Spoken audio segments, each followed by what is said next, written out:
I'm sorry, I gotta be a better, how to music better. Hi, Karina. We're going live. It should be live in any. Welcome to Hip Politics. We want to make sure everybody's engaged. Niggas caught me slipping once. Okay, so what? I'll figure out the music now. Yeah, right. We need to get the music together. We got so many options. You know what I'm saying? Like, what are we gonna start with? All right, and we are officially live. Baltimore is online. Welcome, Baltimore. We're officially live. Yo, what's good, everybody? All right. Welcome, everybody, again to another, the second Hip Politics digital happy hour. I just got a lot of friends, some colleagues, decided to get another group together to have a drink. So I want to start off happy hour. It is officially happy hour. So if you have something, whether you're drinking or not, for everybody who's joined us, welcome, cheers. This is your boy, Mr. Cameron Calvin Trimble, aka Mr. Cameron Calvin, aka Mr. Hip Politics, aka Mr. 216 to the 202. Out here in DC on full quarantine with my stuff ready to go, wiping everything down, not leaving the house again. But because of that, we wanted to start bringing people together to watch and have a just a cool little happy hour experience. Get together, have some good conversation. I know so many things are going on in the news right now, obviously with coronavirus, and so it's dominating the news, but even things going on in pop culture, in our communities. And I wanted to get together a lot of leaders who are both locally, nationally, and globally, who are making moves. So you know everybody's name. If you're watching this on YouTube, if you're listening to it, you'll see it too, and they'll kind of say their names at least when the first time they talk. But we'll do full introductions at the end. We're just going to jump right into it, and kind of kick off a conversation. And like I said, if you feel like talking or responding, just go, and then in the conversational flow. But a lot of people here affect and work with local, national communities. We have mayors, representatives. We've got leaders, a leader of a global health organization, people who are on various state committees, lawyers, communicators, even one of the largest national organizations, NAACP, one of their engagement people. Like, now that we're a week, 2 weeks in, how is this outbreak? Like, we're seeing real impact of restaurants closing, so many non-essential businesses closed down here in DC today. How is this really impacting our local communities, like, now that it's actually real? One of the things I just got off the line with the Attorney General Carver Singh, who has been a strong ally against the Trump administration. And, you know, to get a call back was unprecedented, because I had called him with a 911 call. And if you guys are not aware, that when it came to, you know, all the injustices against human rights, he's been on the front lines. And I think right now the Trump administration is completely flaming this instance with very core conditions that all of us have experienced since birth in this country, and recycling these same exact symptoms to create hysteria, and now causing businesses money, now causing families revenue. You know, we're being held hostage right now, Cam, and Donald Trump is at the center of this. Whatever agenda he's working on right now, it needs to be called out. I feel like we're being held. The Attorney General is 100% behind us on this. Who wanted to say something? No, like being held hostage? Yeah, well, I do kind of feel like I'm being held hostage. I'm telling you guys, you know, China has already contained this. From everything that we've looked at of the numbers, these are, first of all, you look at the basic symptoms. Consider how many times each and every one of us have had these symptoms. So does that mean COVID-19? Hold on, don't scare me. But no, think about this, right? If you're saying that these are the only symptoms, that means that we were all have COVID-19. And right now at this time, people with these very basic symptoms are, one, showing up because, oh, I got this symptom, which we're in the middle of cold season as is. So, you know, it's being inflamed and trumped up beyond what we're being told, guys. And that's something that the Attorney General is behind us on. And to get him to confirm on this means a lot. My theories have just not been completely off board. Roopa, I feel like you were anxious to say something. Yeah. No, this is great. I love Sharice's comments, and you know, so from my background, I'm coming from both a physician perspective, but I've been really hearing the direct news that's coming, you know, from the global World Health Organization, and it's quite serious. I have colleagues in Italy, in the UK. I'm a physician. I see it at the front line. People are dying at higher rates than we've ever seen, and it's burdening the health system. And the people that are going to be hit the hardest are when the health workers are so overwhelmed taking care of COVID sick patients that the people with diabetes, stroke, kidney disease, on dialysis are not going to be able to manage. So I think that this public health response to really what we call flatten the curve is our best strategy to ensure that the health system doesn't get overwhelmed. And if the health system becomes overwhelmed, all communities are going to be hit really hard. And I think especially like communities of minority backgrounds that often have the least access to health, and this country will put them behind everybody else for sure. Yeah, if I can add on, hey guys, go ahead. if I can add on to that. So I work for a population health firm. I'm vice president for a data and analytics firm, but specifically in the space of population health. And right now, the biggest kind of challenge that we are facing is how do we support our clinicians? How do we support our major hospital systems? How do we support basically all of the individuals or folks that are on the front lines? And quite frankly, we ourselves are quite frightened by the fact of what type of long-term effect is this disease going to have on the healthcare industry, on the sustainability of the healthcare industry within our country, right? I mean, we already are talking about an industry that was already taxed, it was already, bustling at the seams. And so now to add on this natural disaster that kind of, appeared out of nowhere, quite frankly, myself as well as other healthcare executives are just, we're frightened by the fact of what is this ultimately going to do and what type of long-term impacts or effects is it going to have on our healthcare industry within our country and within the world, honestly. I mean, it's an international global pandemic. And so it's not just, thinking about the four walls of America, but it's also on an international level as well, that there's a lot of concern, a lot of fright. But Laura, you know what I would say that, and this Jamal, this didn't come out of nowhere. When you think about the Senate Intelligence Committee having a briefing weeks ago, where Senator Burr, that woman in Georgia, they all knew this shit was about to blow up and be an epidemic. They started dumping stock. They literally started calling their friends, having private meetings, stacking their money. And so now that it's hit the masses, and now that it's our issue in the community, I got a little cousin in Virginia Beach who she's laid off, and she's like, what's going on? They knew about this weeks ago, if not a couple of months ago. And I believe Donald Trump, to the point Sharice made, he made a political choice. He was like, you know what, I'm gonna do this so that my election numbers look a little different because I don't want Wall Street to get hit. But now that it's hit, we can't turn back. And so what I'm worried about, concerned about right now is literally what's happening. And we see this right now in DC. These jokers on the Hill are trying to pass this legislation that's not about us, not about the people. They want to make sure that they give a big check to companies and CEOs. And I know it sounds conspiracy theorist, but when you got people dying in New York, like what's happening literally right now, it's real. So for me, I'm pissed off because there's a whole bunch of elected officials who sat on this and knew this wasn't a game or a joke and delayed it and slow walked it. And now we're all being hit when we could have got in front of this in January. Yeah, I agree with that. That's an important point, right? Inequity. Like you have other countries that outside of this pandemic, like they take this approach of public health is something that the government takes on. So there's this like YouTube video of like people in the UK being asked about like procedures and how much they cost in America and what they think they cost. And they are just astounded by the numbers because there's money in healthcare here. So they were never going to go and say like, we need to do widespread testing in the way that South Korea has done, which is why they're leading on response, because there's no money in that. Like if they were going to just offer us tests like one, we would know like there's differences in like how many tests we can provide or like what goes into it. And two, that would make people feel like we're equal in America. And we know that America is not based on everybody feeling like they're equal or actually being equal.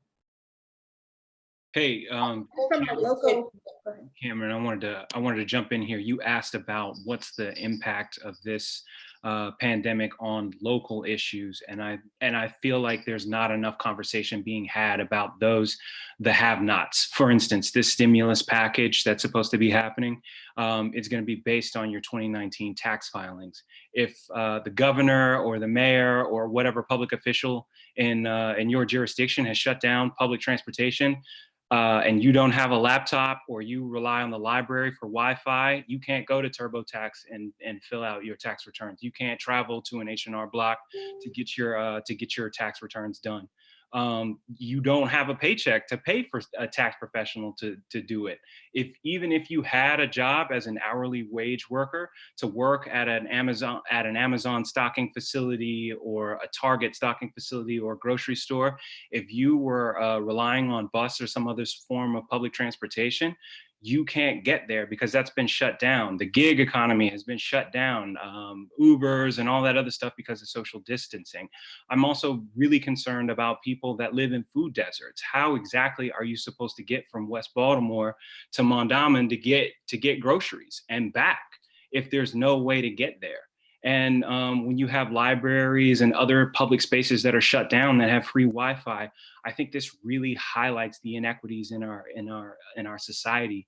And one of the things I'm sure we'll talk about is the gaps that are emerging and how evident it is that technology is looking like something for the privileged and something versus something that's accessible for the underprivileged. So I'd love to see more thought, more emphasis on what those folks can do. To your point, Wednesday, about that, you got somebody who's a local rep Pittman, Ajay. Could you speak on that? Because like you're out in Oklahoma right now, but I know you're at the local level. Like what are you seeing? And again, everybody, if you're not talking, like mute real quick so it helps with the video. Yes, so thank you so much for the opportunity. Again, I am Representative Ajay Pittman from Oklahoma City. To piggyback on so many things that have been spoken on just from a local level, this started at the federal level, they already knew. For us, it was kind of like a Hail Mary. One day we were in session, the next day we were not. One day we were here voting on legislation and staying all night because we are in the middle of our legislative session. And the next day we were passing resolutions so that we could proxy vote.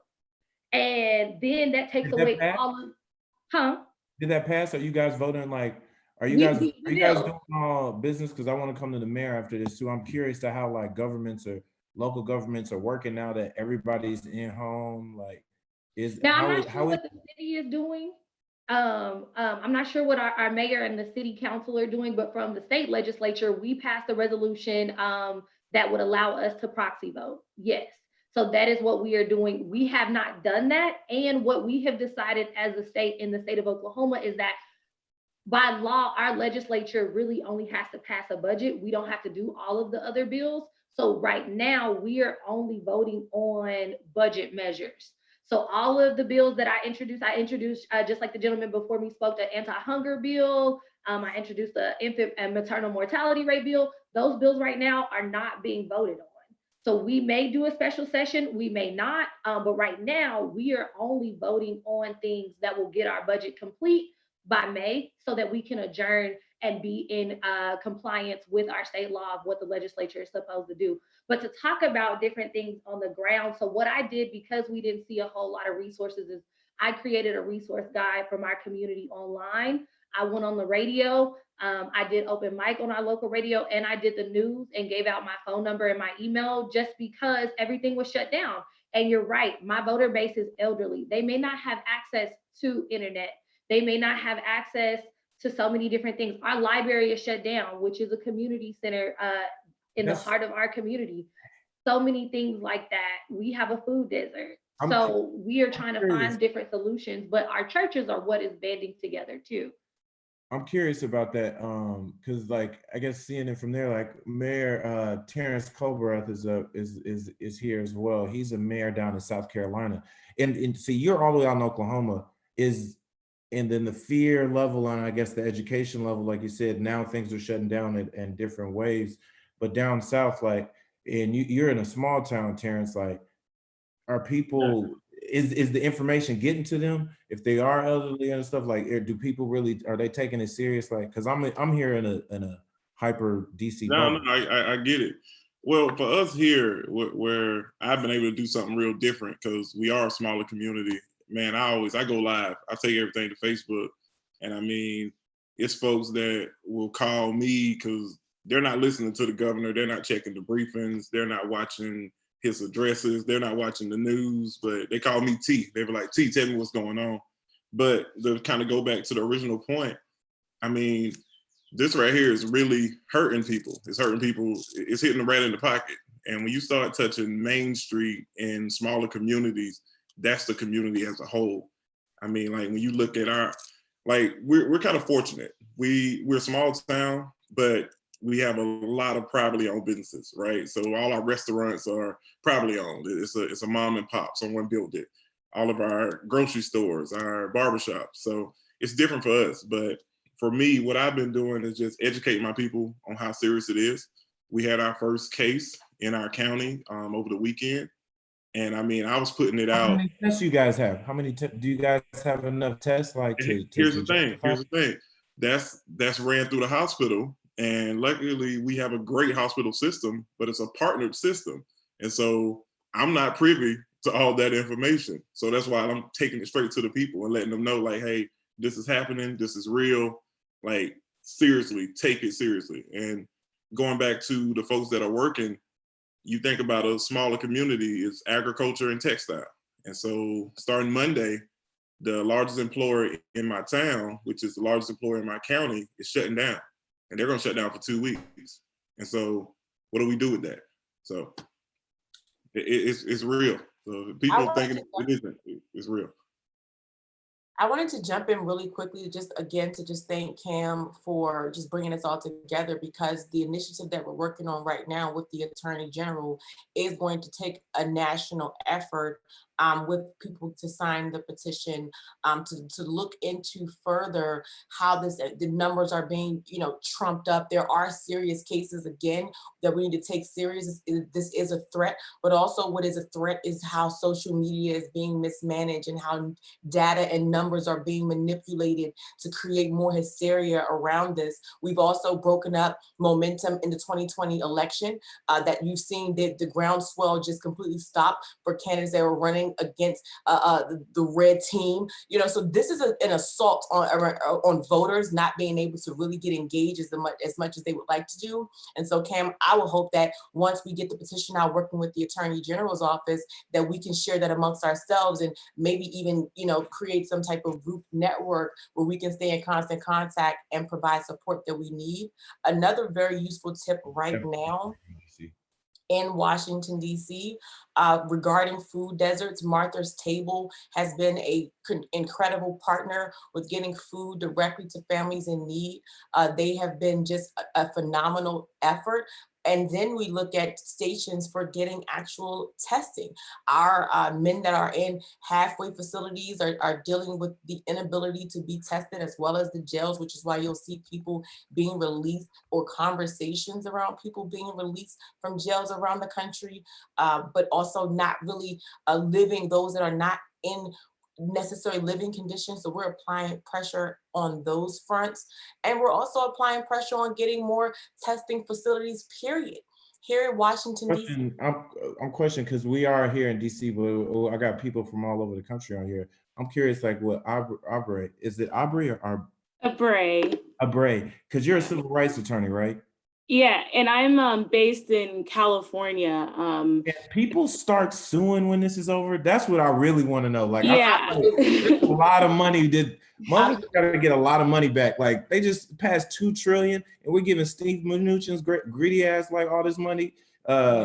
He wanted a blank check, basically. Like, I feel like there's a lot of money to get back. Like, get back in terms of, like, lawyers. You guys should all go and just get percentages of what you get back from out of all this money that's about to go out, because it's gonna be mismanaged. Like, can people get back? Like, I'm really thinking that type of shit. Yeah, so I actually wanted to touch on a few different issues. So I'm an attorney, I work for the ACLU, and a lot of the areas that I cover rural areas in California, which people typically don't think about in the Central Valley, and also urban areas as well. And so one of the things that has been coming up are issues around individuals who are detained and individuals who are in jails and prisons. They're not able to practice social distancing. So what does this look like for them if they're not even able to practice the guidance that CDC is saying that everyone should be practicing? And courts are being closed all around the country. In California, most all of the courts are closed, and they're only doing cases for good cause. That's criminal and civil cases. So let's say you're someone who might have been released. Now your court date is pushed back, at least a month. And so you're in jail or you're in prison, for a longer period of time than what you legally have to be there. So thinking about the impacts of community, thinking about the people who typically are in those spaces, right? They're Black and brown people. In a lot of the rural communities out here, we have a lot of migrant farm workers. So many of them are still having to go to work, but the protections are not the same for migrant farm workers out here that they are in other, labor forces. So there's the Agricultural Labor Relations Board that typically monitors what's happening for migrant farm workers, particularly in California. And when all the government agencies are either not really operating at all or operating at a minimum capacity. So people don't even have a recourse to go get anything. Exactly. They can't, all this has to be put on hold in the wait. Yeah. To get any services or I feel like there should be a lot of grounds for at least if we can't get it in the courts, to get some kind of restitution. Maybe in the future, right? It's right now, if you were to bring a case to court, most of the cases that are being filed as habeas petitions. And so, it's a different burden than if you were to bring another type of court case. And it's a high burden to meet. And it's whether or not the court at this point is even, whether they'll even take your case. In addition to that, many people have probably already seen this, but the Trump administration has tried to call to roll back our constitutional protections as people here in this country. And so what is that going to look like? We already know what that looks like for Black and brown communities all across the country. But then whenever you're going to give potentially law enforcement more discretion to practice, enforcement. A little rougher and crazier, going to be, have disparities in our communities, then we already know what the likely outcome of that is going to look like. And so, just really, taking a look at those issues, what the shelter in places actually look like for unhoused people who don't have shelter to actually go in place too. And making sure that these kinds of protections and that people are really thinking about the impacts of these, guidances, and what does that look like in communities? What does telehealth actually look like? What do people have access to? Your point, I've been trying to have a bunch of different conversations with people. We had one not too long ago with a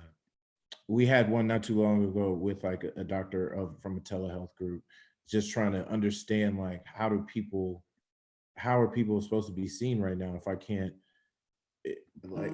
go anywhere, But I wanted to ask even about that, because a lot of us have been talking, it's come up a few times about how I'm communicating, like I said, Terrance, you're going live and people just hitting you up. Ajay, you just talked about a bunch of different ways that you've been reaching out. And then there's all these people who are not tuned into the news. I know Sharice, you're doing a lot, but we got I'm a comms guy. I work in a comms firm. And I know I have another fellow communications kind of guru on the line, with Hillary. What are you're dealing in that corporate communications and organizational communication space, and everybody's trying to rush to how do I message this? How do I seem sensitive but still trying to make money? How are messages now getting out right now? I'm curious about that. What are your thoughts on that? Yeah, so I don't do corporate communications. I do the communications for the Department of Veteran Affairs. So Oh, right now yeah. it's really crazy because my target audience are men and women over the age of 50. So they're the more And people who are at risk, highest, like the yeah, high risk. well, I mean, that was the message we were originally pushing out, right? Yeah. Not so much anymore. But like what Abre and what you were saying, Cameron, about telehealth, that right now is where I'm living.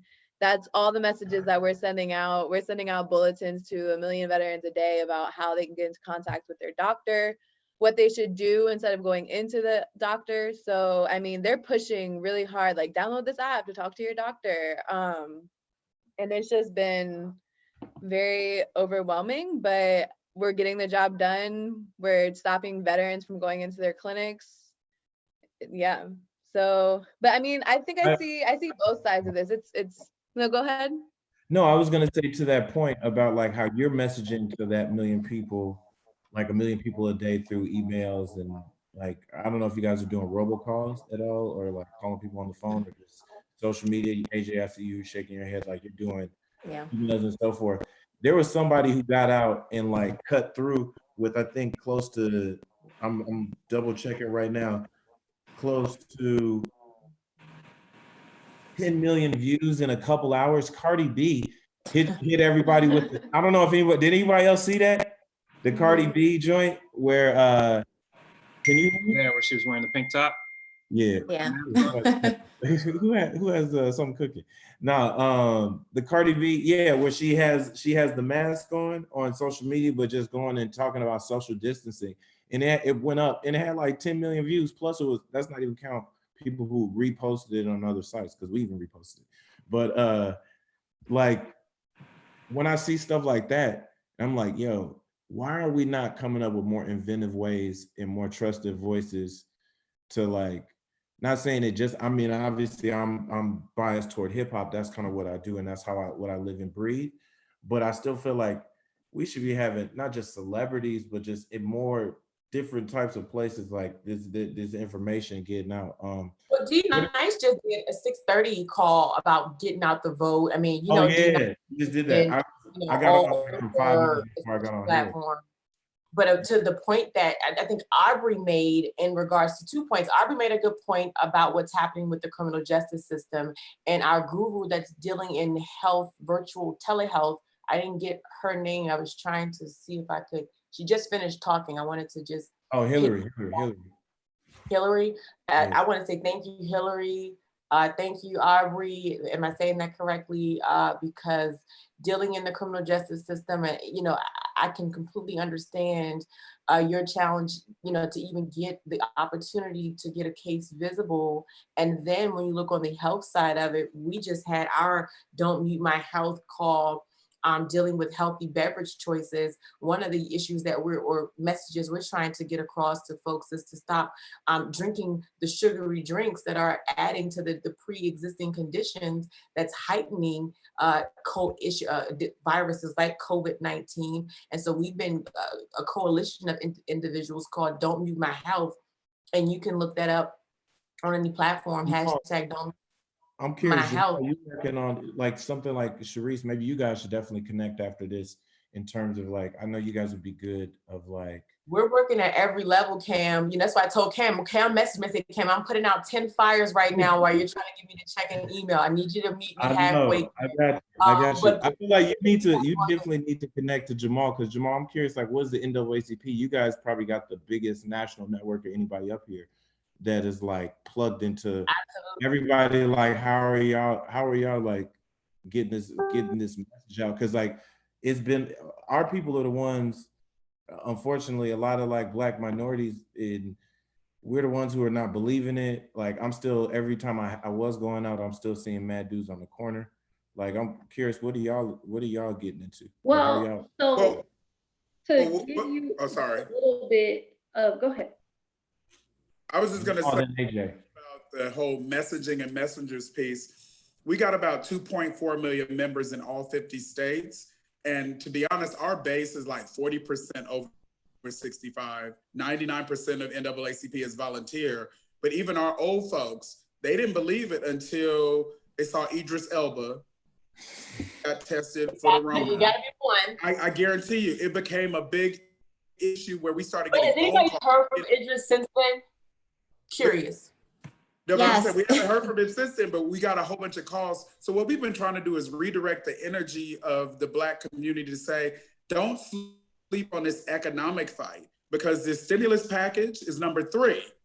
There's going to be a stimulus number 4 and a stimulus number 5 and maybe a 6, 7, 8, 9, 10. We talking a lot of money. So we're trying to get our folks to say, keep your butt at home. But guess what? For the people who go to church, your church is about to lose that Easter money. That building fund that y'all been paying for, those tithes and offerings, that's shriveling up. So if we don't figure out how to get in front of this dollar fight. Dude, that's so real to me. My dad is a we're going to lose a whole lot as a community. I mean, not just the jobs and the small businesses. Thank you to the mayor who talked about small businesses. But when you start thinking about the economics of this thing, and I hate to go back to that, but it really is something that's going to hit us hard in a different way. Yeah, if we stay at home, if we keep clean, wash our hands, do what we're supposed to do, we probably can slow the progression, but that doesn't mean our bills are going to stop hitting. And so we've been trying to pivot our folks to think about what's the long. And then what happens, to your point real quick, like what happens when, and maybe AJ, maybe you can point to this, because we'll get this $1,000 or $2,000 and then our bills we might get a month ahead, but they're talking about 2-3 month lockdown. So everybody's gonna be crunched for like 2-3 months. And then like that 3 month, like I feel like foreclosures in the fall and winter are gonna go nuts. And then like we won't have any of that bread. Like they're trying to appease us now, but like when it really hits and the shit hits the fan, I feel like that's when I have a comment. I'm like burning to talk about it. It was your question about political landscape. You know, I think we kind of talked about it, but didn't really get into it. Sharice, I think you did. You covered a little bit of it. But, you know, we have so much mistrust in the United States that just doesn't exist in other countries. You know, I mean, there's some countries that, of course, there's a lot of mistrust too, but the level we have, it's, you know, never been at this level in the United States. Of course, there's been like mistrust between minority communities, Black communities for a long time. That's a long legacy, and that's nothing that, you know, we have to acknowledge that. But now there's mistrust at so many levels. And I'm really also wondering, with the extra time we have, and I'm calling it extra, and maybe it's borrowed time with a big debt that we're going to all face. What is the, you know, the new order that we want to create? Because the current way of doing business has not benefited majority of, you know, people on this call, right? Or like the communities that we represent. And that's what I'm really hoping is like, how do we make sure that it's not the same system that's, you know, put forward? So I read the Wall Street editorial, and they were making the same economic case. We need to get businesses up in the, you know, started, and they want the same oppressive systems in place without really actually looking at real change. And so I sort of see COVID from a health perspective, an opportunity to remind people, what is it that we really care about? Why do we actually care about money? Because it gives us an opportunity to have health, food, education, provide for our families. But if we allow economics to define our well-being, then we're not really getting to the bottom solution. So I'd like to see how the political landscape, as it's changing, how we can come together, coalition build, and actually put our agenda for a new way of doing business in the United States. Can I jump in right here? I want to say that the easiest way to build that coalition, and I think Hillary touched on this a little bit, is just having people that have the information. And one of the big things that I've noticed in my work is what's happening on a nightly basis from the president. He's chosen to have his press conferences during the evening news slots at from 6 o'clock to 7 o'clock. And what's been happening is he's been preempting the national news broadcasts and the local news broadcasts. And it's also pump up his approval ratings. It's a way for him to speak about markets in real time. And what I did was on Monday night, I live in the Baltimore TV market. I looked at ABC, CBS, and NBC. and all three of them were covering Trump's press conference live. This is the same press conference where he told somebody to go out and get chloroquine or whatever, and that Arizona couple, the husband died and the wife is in critical condition. So I called the news station and said, are you guys going to break away and go to Lester Holt in the NBC Nightly News? And they said, it's corporate's decision.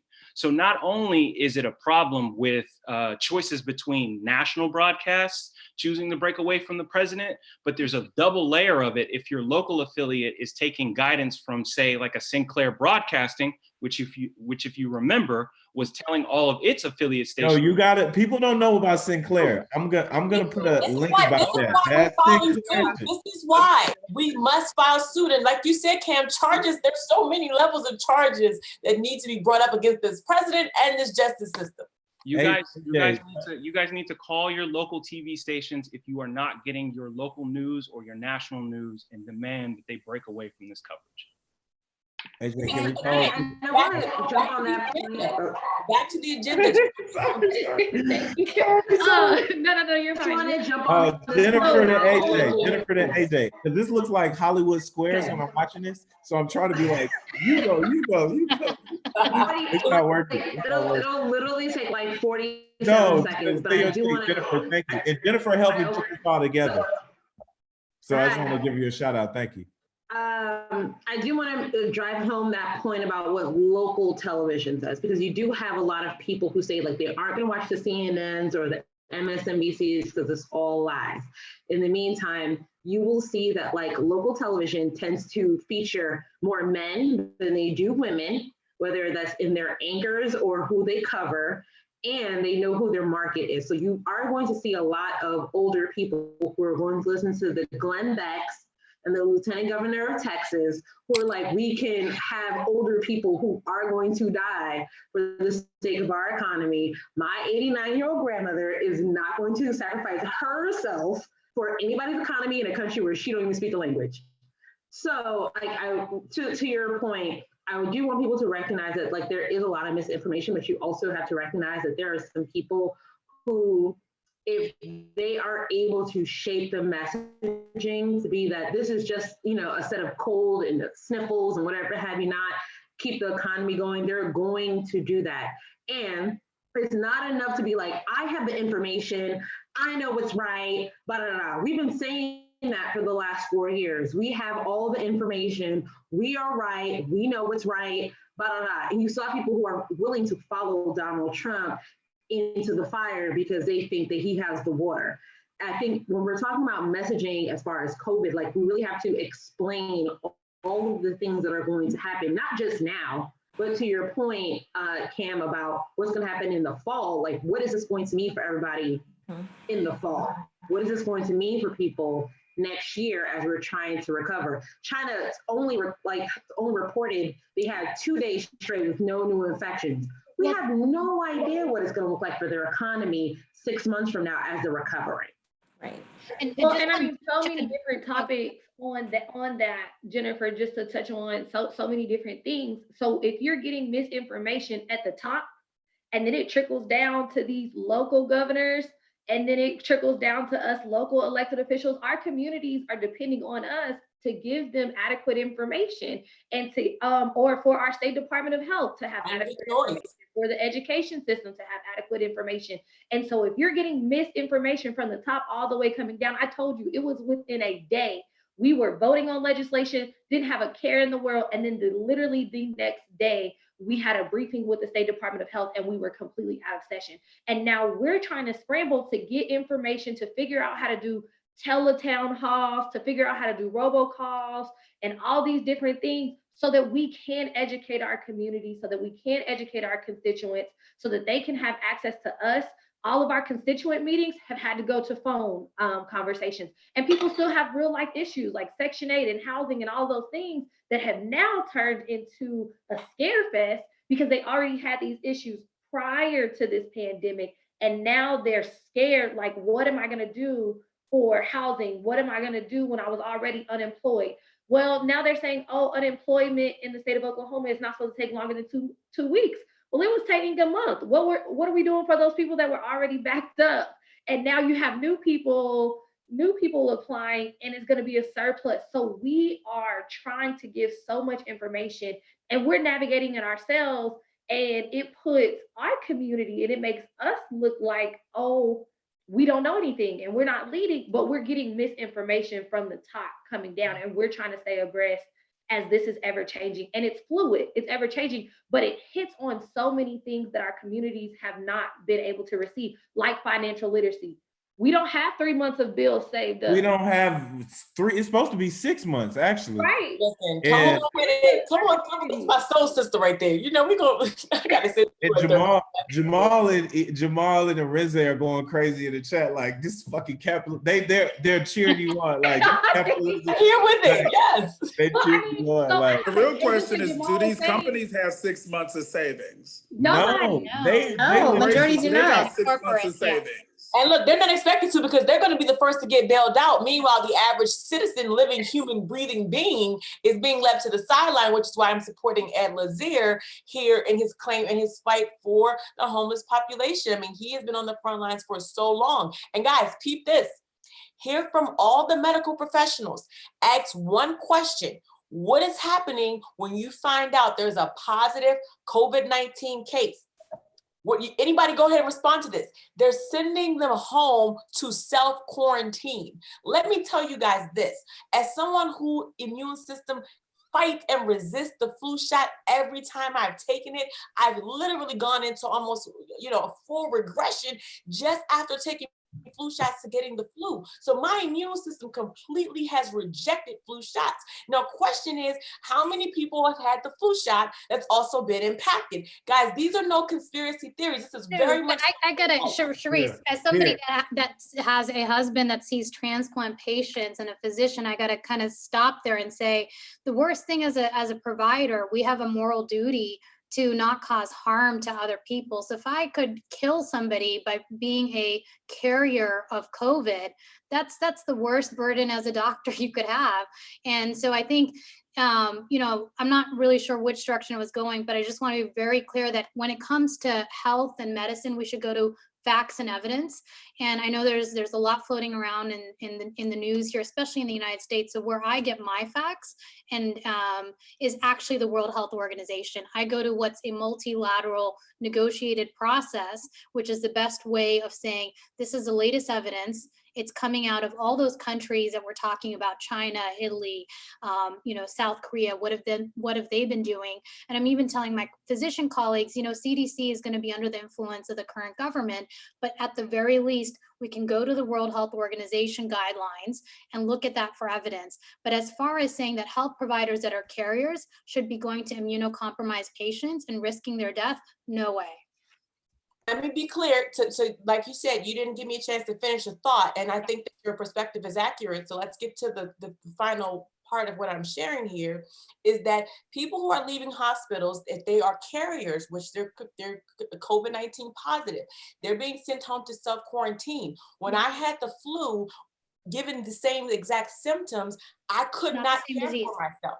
Is what I'm saying. I could not self-quarantine because I had 2 care providers who, somebody was cooking for me. I couldn't get to the bathroom. So we're talking real serious conditions that we're expecting people to be able to not transmit on the way home. One, then when you get home, take care of yourself if this is a symptom that you're facing. And then third, after you're, regressing, if you're going in the wrong direction, find a way to get some help after that. Yeah. So what I'm saying is we have not fully thought this thing through at any regard. So yes, we go to facts, data, prescriptions, and all those other things that are, medically related. But the reality of it is that we can't contain it because we don't fully have a process. Totally right? agree. And Totally agree with that. I think as a health provider, we're really nervous about the surge that they predict will hit May.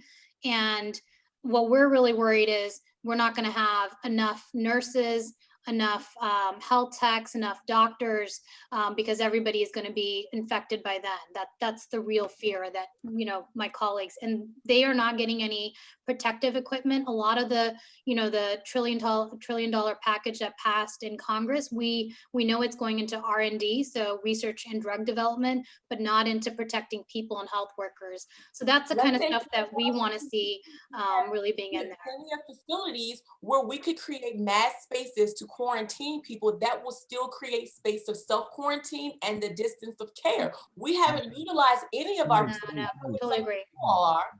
Know me. These are things that we're pushing our No, government. I'm pissed. I'm mad too. I just want to toss in one thing real quick.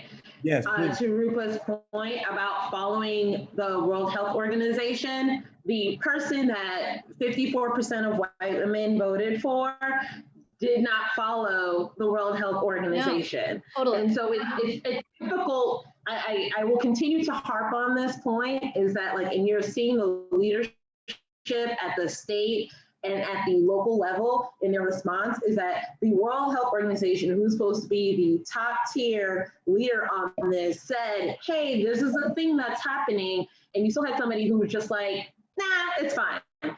Well, you see Dr. Fauci at these press conferences every day, and he's like, I'm getting ready to just burn the whole place down, because you have Trump talking about, oh, I'm trying to open stuff up by Easter. In the meantime, we already have directives from actual medical providers who are like, no, that's not going to happen this time around. And again, you have local news providers. You have Glenn Beck on Fox News talking about, no, like, it's fine. We're willing to sacrifice our older people for this. In the meantime, you have Brooklyn principal at 36 who died from this.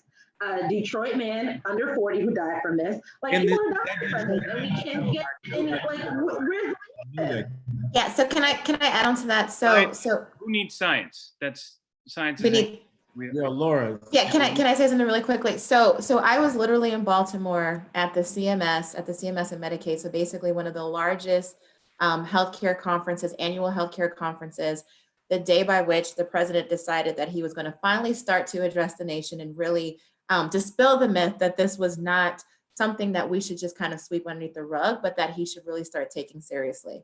And so essentially, I think as we continue to have kind of this confusion that starts at the top, that starts with our highest ranking official in the country, right? I mean, that's ultimately the reason why there is this kind of state of chaos that I think collectively we've all identified in terms of what is the real threat to us as a society? What are the real messages?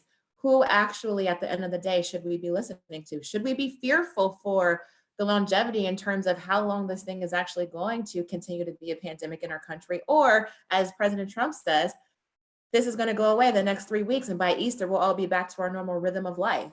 So I think as we continuously have these disconnects that start at the top with again, our highest ranking officials, it's going to continue just to create this cycle of chaos and confusion within our industry. And so similarly to you, Hillary, in the space that I work in, so I work in population health management, which is about it's about how do you manage and treat individuals and people in our communities that are susceptible to chronic disease states, very similarly to Roopa, what you mentioned, but it's also too, how do we effectively communicate and get out messaging and communications to the individuals that need to have the right type of information, hearing it directly from the clinical staff at their fingertips. So is it email? Is it phone calls? Is it IVR, which is what you guys call robocalls, right? So I also too work in that space of the industry in terms of ensuring that we're working alongside the clinicians to get the right messaging out, which quite frankly, I hate to say this, oftentimes refutes that which our president is sharing with us on an evening basis.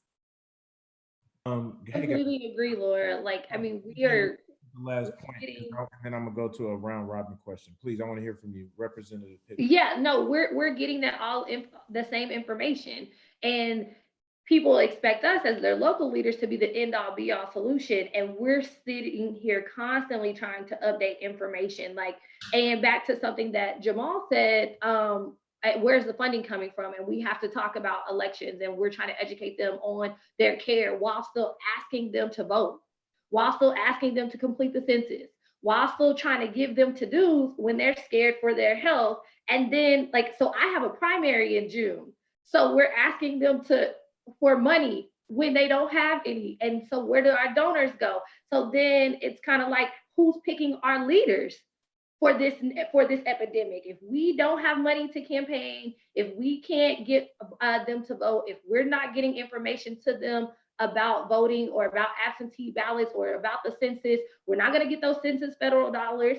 we're not going to get adequate leadership if we're making sure, we're not able to reach our constituency. So there's so many facets that we're trying to combat here. And we're not experts in public health, all of us.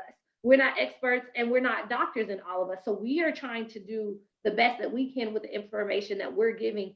And if we are not getting adequate information from the top down, that makes our communities, that makes us less effective, 1, 2, and that makes our communities more susceptible to get information late and not get adequate information so they could be prepared in this. Who was that speaking? I think they didn't pop up on the screen and I couldn't get a highlight. I just wanted to. Ajay Pittman, Representative Ajay. Oh, but I felt it in my soul. I just want you to know.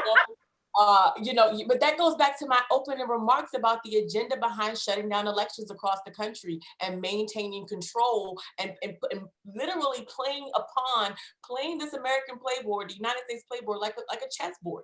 Yes, this is a threat. Let's be clear. Yes, there are real cases that need to be contained, but there's also a high level of hysteria and false information that this administration needs to be held accountable for. And we cannot stand by it. We will not stand by it. And we thank all of you guys for stepping up and not stepping and standing forward as well.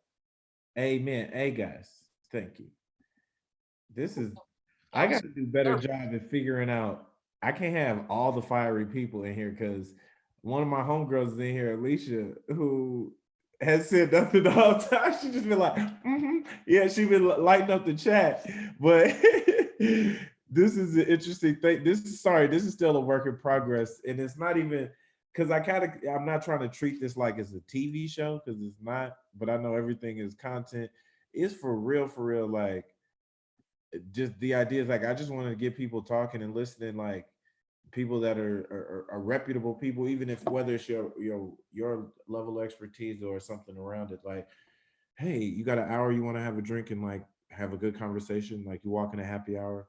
Maybe some people get everything out of it. Maybe you just get a little bit out of it, but it's kind of, it's been, I don't know, it's been a cool little experience because we're getting close to the hour. I want to be respectful of everybody's time because I got a round robin question and everybody's probably gonna spend 30 seconds to a minute on. And it's a little more lighthearted. Luckily, hold on, is everybody safe? Is anybody feeling symptoms in this group? I'm curious, like shake heads, no shakes.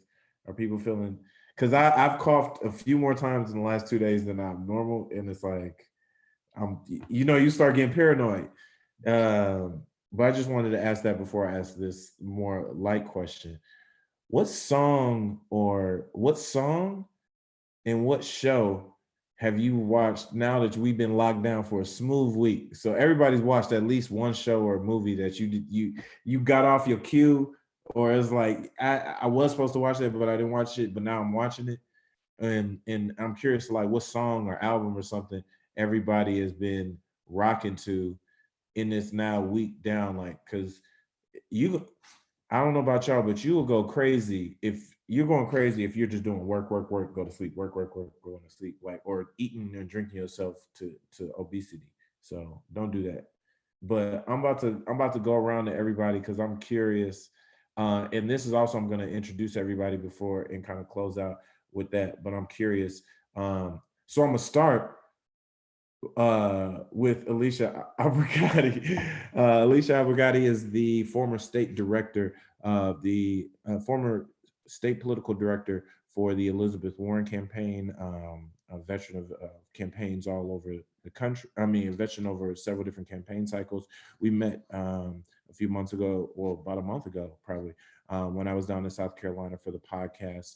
And I just respected, we just had great conversation. So what song and what show is getting you through in this last week and a half, Alicia? Energy in your cup. Oh, hey everyone. Sorry to get to talk much. I think a lot of y'all made really good points. Of course, being a former state director for the Warren campaign, of course, we're out. I'm definitely interested about how this is going to affect the election in November, especially people already shutting down primaries in other states. Favorite song? I'm horrible at music. So what show is getting you through? I don't have a favorite song right now. And then for shows, I've just been watching whatever comes on Netflix. Trying to watch what the story about CJ Madam Madam C.J. Walker. Somebody told me to watch Love is Blind. Somebody told me to watch The Circle. So I've been like hopping around different Netflix shows, trying to get into them. And so that's what I've been doing while in lockdown. Jennifer, what you listening to? What you watching?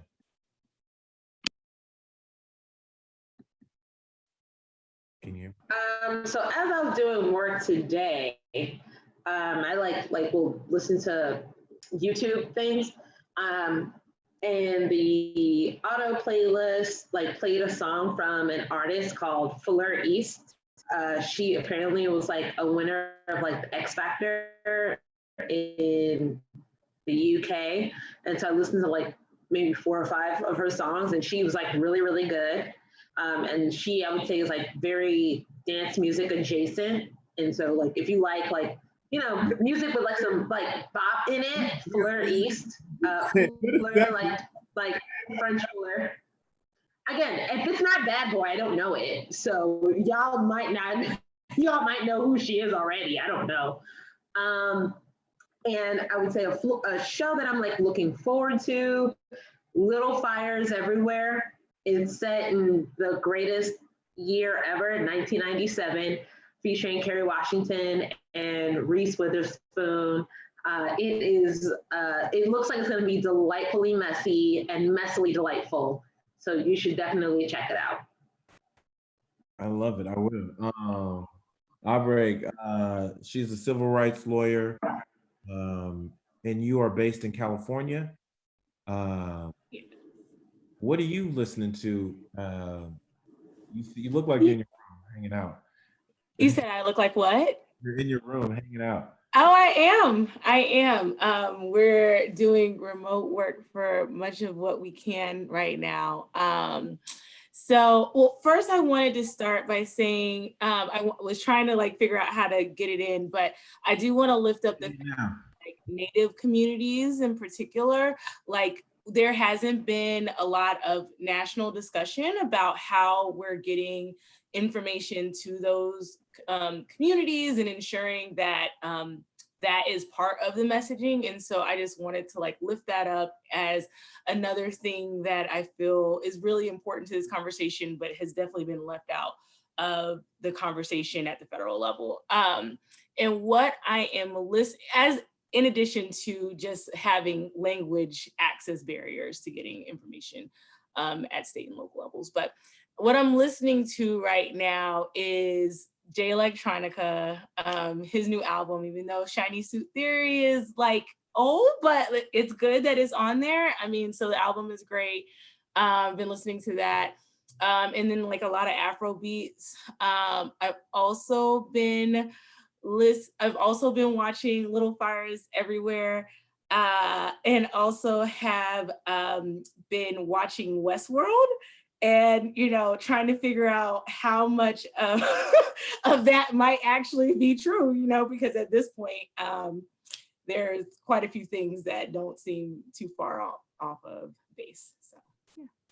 Jamal, what you listening to? Is that your family in your digital background? No, I'm trying to promote Black Census Week, which is happening. Okay, first of all, well, you got to do it better. You got to frame that better, because when you sit, I thought that was your family because you sat right in front of the NAACP. I had no idea that's it. Yeah, I need to fix it and crop it and tweak it. But I respect that. I respect that. What you listen to? What you watching? Where are you based? I'm sorry. I'm based in Washington, D.C., but I am from California. California is home, but live here in the district, locked in this 1-bedroom apartment. We got to meet in person then, brother. We got to meet. But Jamal, everybody, he's the VP of Civic Engagement for the NAACP. Yeah, shout out to Jim Blemur for pulling me into this conversation. I appreciate it. Thank you, Cam, for hosting. What I have been watching, I don't know if you all have seen the show Southside. It's based in Chicago. It's not The Chi, but it's called Southside, Comedy Central. It's hilarious. Watch it. There's an episode about a high school reunion, winning your high school reunion. Best thing ever. Takes your mind off of all of this stuff. And then I've been listening to a mix of the Queen and Slim soundtrack and The Choir. And I know some of y'all may like Kanye, but I'm not Kanye, just The Choir. So been trying to mix it up. Fire album is fire for everybody. I went to real quick before I go to the next person. I went to All-Star Weekend and lucked up on a cheap $25 ticket, and I thought it was supposed to be Sunday service. I don't even know if Kanye was there. The way the lighting was, and he never like said anything. But that choir for an hour and a half was fire. Like if you can ever listen to just their music, like they freaked a couple like regular songs plus like some really good gospel music. Like I feel you on the choir. Yeah, they have a whole album. Yeah. So yeah, that's what I'm listening to off and on. Hillary, what you listening to? Oh, and sorry, everyone. Hillary A is she works at DCG Communications. I'm not sure what city you're based in, but like you said, one of your main clients is the Department of Veteran Affairs. But Yeah. What'd you say? What city are you based in? I'm in Washington, D.C. I'm here. Oh, okay. Yeah. So I work for DCG Communications. I do PR for the Department of Veteran Affairs. Also, shout out to Jennifer for inviting me here. It was awesome listening to everybody. All I can say. Energy in your cup. You got that energy in your cup. Got the energy in my cup. Got it. But yeah, I think there's so many different sides to what's going on right now. I see myself sometimes complaining about the situation I'm in, like, oh, I'm tired, I don't want to work. But then I stop and realize, my brother just got laid off. My dad drives Uber for a living. My mom is a waitress at a restaurant, and, it's really put my privilege in check of so many different things, and just seeing my family hustle through everything. And it's helped me with my messaging to veterans when I'm at work. So I would just say there's so many different sides of this, and my only words of encouragement are to like put all those views together and see how we can move forward in the best way. Leave all the politics out of it for this statement, which is impossible normally, but just for my end statement. But I'll say I'm watching the fires burning everywhere. So good. Rewatching. I've never even heard of it. So good. You have to. I'm also rewatching The Walking Dead because I'm trying to prepare myself for the world. And then I'm listening to I'm listening to like Janae Aiko and Doja Cat and Megan Thee Stallion. That's kind of what I'm working with all day. It's like a mix of, That album was weak, and I'm gonna say that. No, she could come better. She could come harder. I'm a Megan Thee Stallion stan. I think she came pretty hard, but maybe she could have came harder in some places. That was real media. That was real lukewarm girl shit. It wasn't hot girl shit. It was. Well, look, it's gotten me through some work from home days.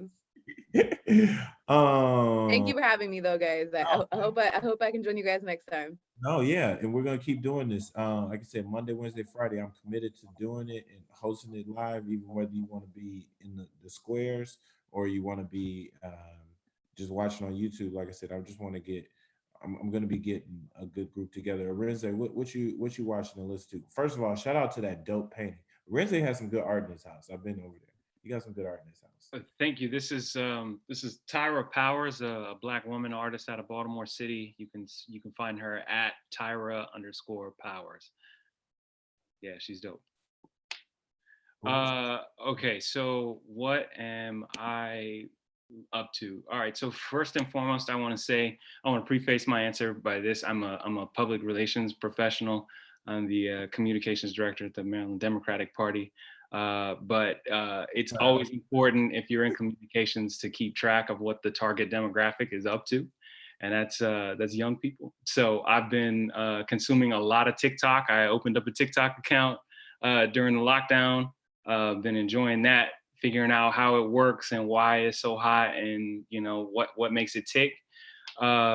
In terms of music, I've been listening to Lil Uzi Vert's Eternal Atake album and Lil Baby's My Turn album. The standout track on Uzi's album is Prices. And I don't care how old or how young you are, how disconnected you are from mumble rap or whatever you want to call it, listen to that song Prices. It'll have you rocking. My man did I'm like 270,000 in the first week, and then released a deluxe with another 14 different songs, and then did another 250 plus. So all that was a way to game the system. He's got the juice. He's got the juice. So that's what I've been listening to as far as what I've been watching. I've been watching some wow anime, some just wow anime. There's this thing called Beastars, Beastars, and it's crazy. It's crazy. Like all you need is 2 episodes and you're stuck. It's like Zootopia. Y'all remember the Disney movie Zootopia, or Pixar film Zootopia? It's like that, but for adults. And then another one is Attack on Titan, season 1 and season 2. And Attack on Titan has like so many curveballs. It's like the early seasons of Game of Thrones. Like nobody's safe. What is Attack on Titan? Everybody dies. It's crazy. What channel is that? Attack on Titans and Beastars, both of which you can find on Netflix. Dang, Netflix has so many hidden gems, and like I'm scared to start watching Netflix because I feel like I won't do all this happy hour stuff. The scramble it took just to get y'all 10, 12 people on was so much. Like because it's too much good content. I'm curious, Representative Ajay Pittman, you're a representative from Oklahoma City, state representative in House District 99 in Oklahoma City, which I actually have been to 2 times, very randomly. But what you listening to, and what you watching? Hopefully not too much because you're serving them people. But Right. So we are, just because we are not at the building, technically I'm at the building. So the state capitol in Oklahoma sits in my district. So I don't ever get to leave my district to go to work. The capitol is literally 5 minutes from my house. So we are still definitely working. I'm on conference calls and video calls every day, voting proxy, all those different things. Thank you for shouting out Native people. I am on the State and Tribal Joint Committee here. I have dual citizenship as a Native American and African American female. I am the youngest serving female in the Oklahoma State Legislature. So we got a lot of stuff going on. After hearing the previous person and his answers, I don't feel so bad for what I'm listening to. I have been catching up on the Yo Gotti album. And so I feel like it is low-key. Thank you. It has something for everybody on there. I've been catching up on that. I've been catching up on a good podcast. If you have never heard of this podcast, it's called the Good Culture Podcast. They're based out of Dallas, Texas. They talk about music, politics, the world right now. So hop on to Good Culture Podcast. Caught up on that. On Netflix, as far as what I'm watching, I finished Greenleaf. I had to catch back up with Greenleaf. And Queen Sono. If you have not seen it, it is like I don't know. She is almost kind of like a female Black Panther version type situation. No, it's like a female James Bond dish. Yeah, exactly. And they actually put some budget money. You could tell they put a little budget money into that joint because like it didn't look cheesy.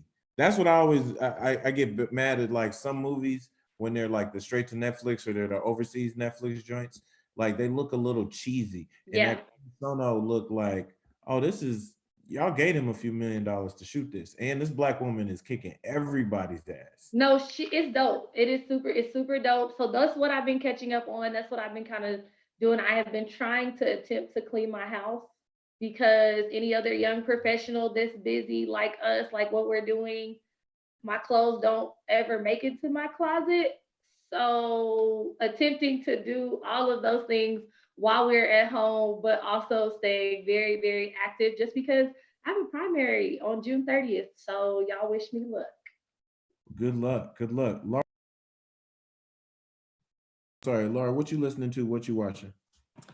So I also now don't feel so bad because I have been getting into TikTok, and I am trying personally. I'm like, I have to create a TikTok video by the end of the shutdown. So I am right now trying to perfect the Megan Thee Stallion Savage Challenge. I'm like partially ashamed to say. So that, and then also too, you know, all of the live posts and DJs have been phenomenal. Of course, everyone's, you know, been listening to D Nice, and he's been, you know, great to watch over the past couple of days. And then also too, last night there was a big Timbaland and Swizz Beats challenge, which was like super dope. Yes. Yes, that was so dope. But I was like, oh my God, I have to get up and work in the morning. I need to take my butt to bed. But I did watch some of that last night. So just like the local streaming DJs that have been playing music, you know, a good surplus or mix of music I've been enjoying. And then Netflix, I also too watched Self-Made. I know there's been a lot of criticism of the movie in particular. I thought, just generally speaking, I thought it had a good message, and I enjoyed watching it. And I'm also still trying to get through The Irishman. I've been trying to watch The Irishman for like a month, and I keep getting hung up on it. But I'm enjoying my time at home. Average at best. It was just, it had all the hype of all the names. It was cool. They didn't kill enough. If I'm watching a gangster movie, they didn't kill enough people. It wasn't like way too slow. But that's just my. That's probably why I'm struggling with it, and it's like 3.5 hours long too. Yeah. So Roopa's got to get going right now. So No. I was gonna say, did anybody else get this like public safety alert? Stay home. You have a critical role to play. Yes, I got this in DC. Look.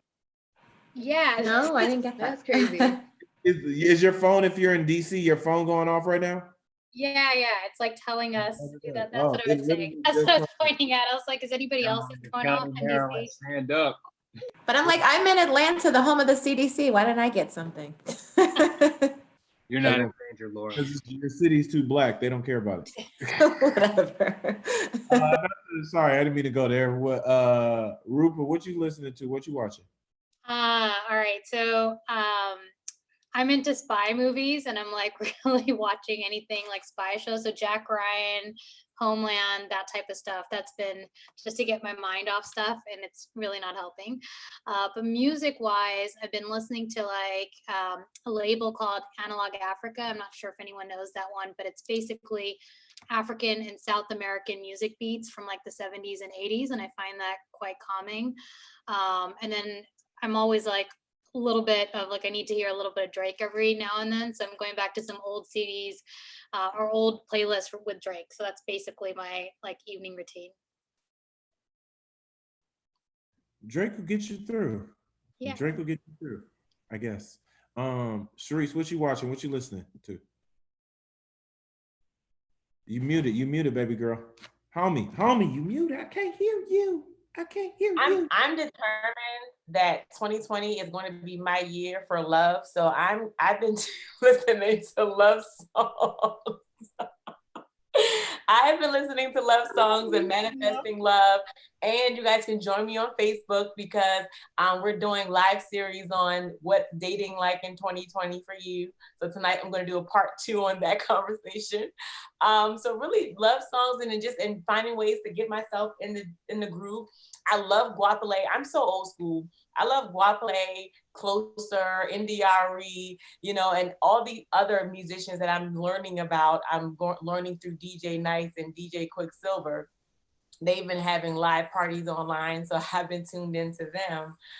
So yeah, you know, and definitely Taste Fate. He did the hip hop conscious rap song, and we played it on Cam on your show for the Don't Mute My Health campaign. And like I said, you guys can hashtag Don't Mute My Health. I gotta like repost that a few times because definitely. You guys follow me. I'm gonna actually post that on IG and stuff because they did a dope rap song on like about food. Yeah. And like that video should blow up. Like we're gonna put it back out there for sure. So I've been listening to Tay, Anthony Hamilton, Ain't Nobody Worried, you know, and guys, I'm super playlist right now. You looking at your playlist? Listen, I'm super late because I want to share about the movie I'm watching right now. And if anybody's a Hunger Games expert, please share with me because I've been very, very intentively uncomfortable watching this series. And I don't know how I've gotten so far behind, but I do have to catch up on Madam C.J. Walker. So those are other things that's coming next. I got a question. Terrance, we have Mayor Terrance. First, before I go to you, because I think you might be the last person to say something. but I wanted to make sure I didn't actually go through everybody who's there. Roopa Dhatt, everybody who's watching, this is for like the live people.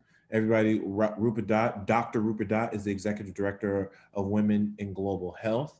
Again, we've got Hillary, who is a account executive at DCG Communications here in Washington, D.C. We have Miss Laura Rackley. Laura Rackley is Vice President of Population Health Management at SPH Analytics, and a Howard alum, one of my friends from way back, HU, you know, for all those, I don't care. You know, HU, you know. Abre Connor is I didn't know the name of your civil rights attorney. I don't know the name of your. I work for the American Civil Liberties Union. American. Oh, you work for the ACLU. I thought they were a client. Oh. She's like, American Civil Liberties. Catch up, Cameron. I got, my information's a little off. Sorry, I got that. We have obviously Sharice Crawford, who's with me. She is a member. You're a member at large now of the DC Democratic State Committee, correct? And DC Black Dems, we are revamping that whole conversation. The Black Caucus needs to step up. My email is open. I got opportunity right now. I have Jamal. I think I introduced Jamal already. I introduced Alicia. I introduced Representative Ajay. Jennifer Blemur, who helped me curate some of this, is also the president of the DC Young Democrats. I think Arenze, I introduced. Arenze is the homie and is also the Maryland Democratic Party Communications Director. And then finally, what you listening to, what you watching is Mayor Terrance Culbreath. Terrance is the mayor of Johnston, South Carolina. I met him a few weeks ago when I was down there for the presidential debate. He gave me a good interview, but he just seemed like a natural brother. I Googled him a little bit afterwards and really like what he's doing. He also has a cool claim to fame for hip hop in that he was a former engineer and worked as an engineer for a period of time for Outkast. He got a Grammy with them. Come on, put some respect on that. He got a Grammy with them boys. So my favorite group of probably one of my favorite top 2 groups of all time, but one of my so he's got a lot of play. He understands a lot of this through a lot of different lanes. And then he came back home. Like, if you want to know more about his story, kind of watch the YouTube video I got of him. But Terrance, Mayor Culbreath, what are you listening to and what are you watching? Hopefully not too much because you got people to serve. Yeah, exactly. But you know, with all this going on, it's kind of, my phone ring less. I'm not a doctor, but hey, no, what I'm listening to, you know me, I listen to some of everything. Obviously, I'm listening to some Outkast, but Big Crit, I just been jamming out to this all classic Big Crit. Even got put up onto a podcast earlier this week. It was, what's it called? Bottom of the Map podcast. Been checking that out. And what I'm watching, I watched a cool movie the other night. I watched The Banker. Right, for all y'all that have iPhones, that mean y'all got free Apple TV, so you can go ahead and watch it. Real good movie.